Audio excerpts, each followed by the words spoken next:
Okay, but now, so I want to talk about a little bit of, since we're already on the topic of it, of accommodations. So what are the accommodations that help me personally? And here's the thing, this is just for me personally. You can take this and use it potentially with other people, but in my family, we have a saying that's basically, you met one person with a disability, you've met one person with a disability. We're all different, so I guess take this with a grain of salt, but keep it in mind at least of how it basically works. Okay. Yep. Okay. So for my first accommodation, my support person, for example, my mother, who is here today.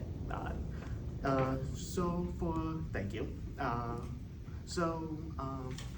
My mother, sometimes, say for example, I go into an appointment and I'm just having an off day, my brain is just off and all that stuff.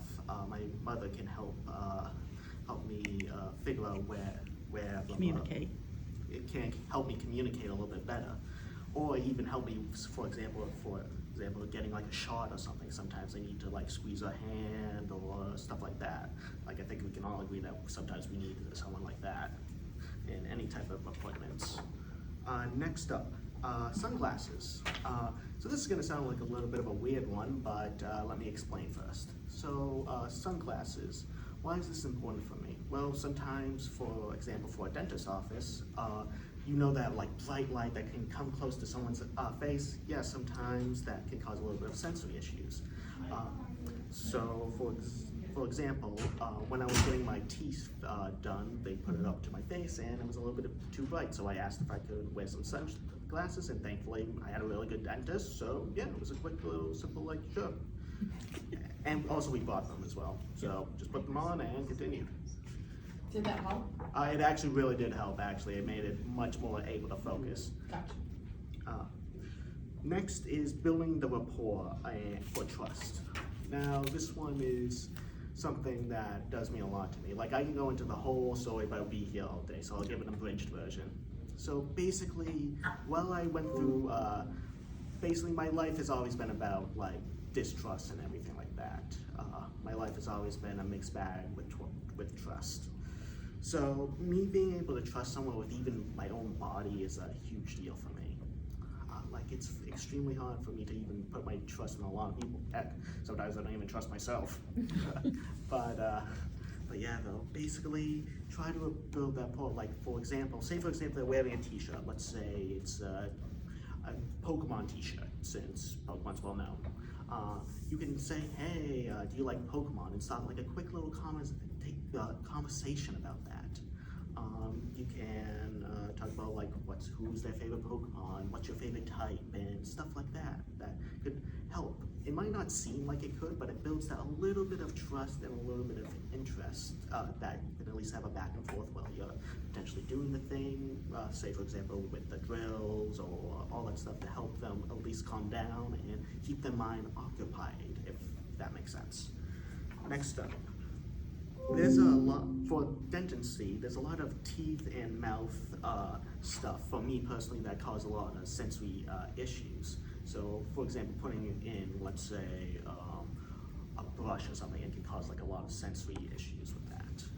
That can lead to a lot of discomfort. So, if, how can I put this in a way? So how did you, think about the last time you went to the dentist and you had to have cavities filled, and do you remember what he did before he put the drill in your mouth? Oh, he did the numbing shot then? Well, he did that even before he did the numbing shot. He showed you how the drill worked.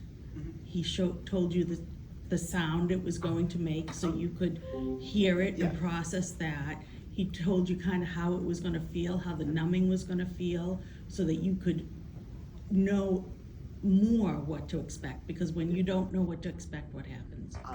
I get extremely uncomfortable and distrusting, for example. Like, I like to be very prepared for situations. So prepared that sometimes I become unprepared.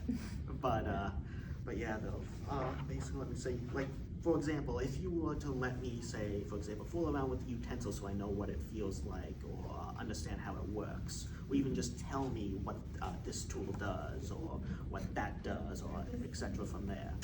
Or, let me see, what was the other thing? Or let me understand, or tell me about the tool so I can understand what you're gonna do to me, basically. Like, that stuff can be really, like, almost said life-saving, but really helpful. I'm so used to talking to people about my cancer, so don't mind me with the life-saving stuff. Next one, a quiet office. This kind of goes back to the sensory issues. Loud noises and me don't mix well. So the loud noises, say for example, I'm like in a busy, I'm in an office and I'm talking to you as a dentist, and There's a baby crying. I was gonna use that as an example, as that, just like, and there's a tons of bloop, bloop, bloop, bloop, bloop, or if there's a baby crying. It can really cause me to be unfocused and trying to tune out one noise, then I tune out the other one, so I can't really focus that well on what you're saying and get the information correctly so I can understand it. Now, speaking of noises, next up, headphones. So, these aren't the headphones you're probably thinking of, like where there's no noise and all that stuff. No, this is the one with the music stuff. So, for example, sometimes whenever you're like sitting down and all that stuff with the dentist chair, you're basically bored out of your brain.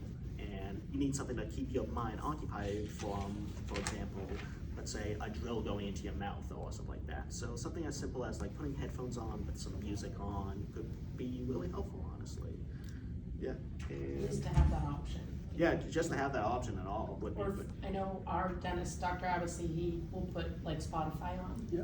and say, what exactly do you like to listen to? Preferred music. Absolutely. Yeah, and he, So Jonathan, I had one more. No. go ahead, and then I'll propose, they are Yeah, ready to you kick gotta us off wrap the it room, up, and huh? then I'll propose You- something after you're done. Okay, I'll be very quick. This Yes. kind of goes back to what you actually said, funny enough.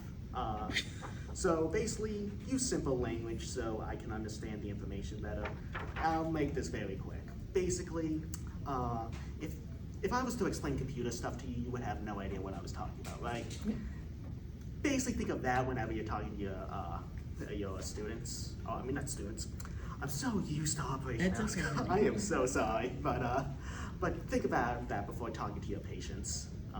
It's basically, you want to go explaining your favorite hobby to someone that had no clue of that, basically. Yeah, that's basically it. That's how to do it in layman's terms. Thank you, Thank you. Thank you, Jonathan. Jonathan. Thank you, Jonathan. Very helpful. Appreciate that. Very Thank you. helpful. So